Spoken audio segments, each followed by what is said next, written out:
त्यानंतर पंकजा मुंडेंचा आता विरोधकांवर हल्ला बोल आहे. खोटं बोलून एकदा विजय होतो पुन्हा नाही असं पंकजा मुंडेंचं वक्तव्य आहे. आरक्षणाचा प्रश्न सोडवण्यावर सरकारचा भर आहे असं देखील त्यांनी ग्वाही दिलेली आहे. विधान परिषद निवडणुकीत पंकजा मुंडेंचा विजय झालेला आणि त्यानंतर त्यांनी विरोधकांवर हल्ला बोल केलेला आहे.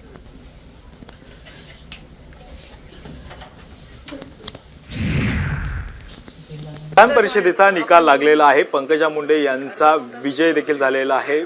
ताई, साम टीव्ही कडून तुम्हाला खरं तर शुभेच्छा विजयी झाल्यामुळे. ताई, मात्र गेल्या काही दिवसांपासून पंकजाताई पुन्हा एकदा विधान परिषदेत येतील, राज्यसभेत जातील, लोकसभेचं तिकीट मिळालं लोकसभेत जातील अशी एक चर्चा होती. मात्र अखेर विधान परिषदेवर काय सांगाल?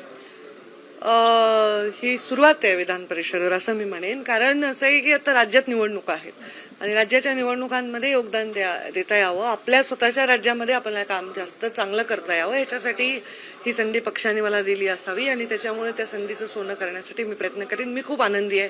5 वर्षानंतर मी महाराष्ट्र राज्यामध्ये काम करायला उत्सुक आहे. ताई, 5 वर्षानंतर खरं तर काम करायला उत्सुक आहात. मात्र लोकसभेला एक मराठवाड्यामध्ये ज्या ठिकाणून तुम्ही बीडमधून निवडणूक लढली त्या ठिकाणी एक वेगळा फॅक्टर आपल्याला पाहायला मिळाला होता.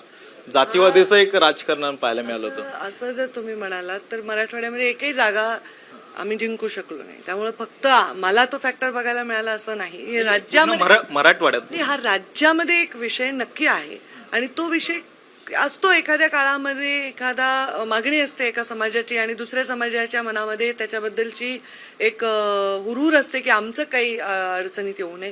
तर हे समतोल जे आहे तो साधण्याचे नेत्यांनी प्रयत्न करावा लागतो आणि सरकारने पण त्याच्यामध्ये प्रयत्न करावा लागतो आणि ते करतायत उचित प्रयत्न आणि करतील असं मला विश्वास आहे. एक शेवटचा प्रश्न, गेल्या काही दिवसांपासून ज्या सगळ्या राजकीय परिस्थिती पाहता एक फेक नरेटिव्ह हा एक मोठा विषय सध्या चर्चेत आहे.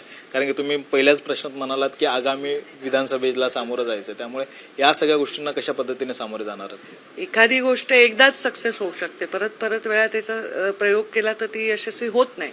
त्यामुळे एखादा नेरेटिव्ह लोकांना भिडवण्यासाठी वगैरे जर कोणी सेट केला निवडणुकीत तर त्याचा फायदा लोकसभेमध्ये समजा आमच्या विरोधकांना जरी झाला असेल तर ती परिस्थिती परत विधानसभेत राहील असं नाही. लोक आता ऑलरेडी म्हणजे लोकांना चुटपुट वाटते की लोक या ज्या पद्धतीने मतदान झाले. आता मला वाटतं याचा परिणाम असा होईल की विधानसभेमध्ये लोक भरभरून मतदान करतील. काँग्रेसची काही मतं फुटल्याचं चित्र देखील पाहायला मिळालं. कारण की विधानसभेला खरं तर तुम्ही तयारी करतायत पक्ष म्हणून या सगळं. मात्र असं वाटतंय का की काही आणखी इनकमिंग भाजपमध्ये होईल मोठ्या प्रमाणात? आता त्याच्याविषयी काही मी आता भाष्य करू शकत नाही. इनकमिंग भाजपच्या जे हिताचं आहे ते इनकमिंग भाजपमध्ये झालं तर त्याचं स्वागतच आहे, पण आता त्याच्यावर काही मी भाषण करू शकणार नाही. आणि ही निवडणूक आम्ही तर अत्यंत आत्मविश्वासात होतो की आम्ही जिंकणार आहोत सगळ्याच्या सगळ्या जागा. त्यामुळे आमचं ते खरं ठरलंय. नक्की एक आत्मविश्वास होता आणि त्यामुळे पुन्हा एकदा विजय झालेले आहेत आणि पंकजा मुंडे पुन्हा एकदा राजकारणामध्ये सक्रिय होताना पाहायला मिळणार आहेत. व्हिडिओ नितीन खरासह गणेश कवडे, साम टीव्ही मराठी, मुंबई. महाराष्ट्रातील सर्व बातम्यांचे विश्वासार्ह व्यासपीठ. सकाळच्या सर्व सोशल मीडिया प्लॅटफॉर्मला लाईक, फॉलो आणि सबस्क्राईब करा. तसंच सर्व नोटिफिकेशनसाठी बेल आयकॉन प्रेस करायला विसरू नका.